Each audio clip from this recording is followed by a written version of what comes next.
మీతో ఒక విషయం చెప్దాం అనుకుంటున్నాను. నువ్వేం చెప్పాలనుకున్నావు నాకు తెలుసులే. అంటే ఈ విషయం చాలాసార్లు చెప్దాం అనుకున్నా, మీరు నాకు ఆ టైం ఇస్తేనేగా.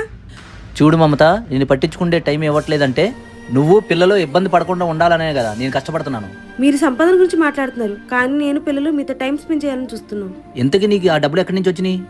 నేను మిషన్ నేర్చుకున్నాను బావా, ఆ బ్లౌజులు కుట్టిన డబ్బులే నాన్నకి ఇచ్చాను. ఏంటి నువ్వు సంపాదిస్తే నా మాట వింటావా? అదేంటి బావా అలా అంటావు? ప్రతి చిన్న విషయానికి నేను డబ్బులు ఆడడం ఎందుకులే అని ఈ పని చేస్తున్నాను. ఏ నోరు మూసుకొని ఇంట్లో ఉండవే. సిక్కుముళ్ళు గప్పి రంగులీలుతున్న లోకమంటే పెద్ద నాటకమే, తెలియకనే సాగే కథనం. నీవు పెట్టుకున్న నమ్మకాలు అన్ని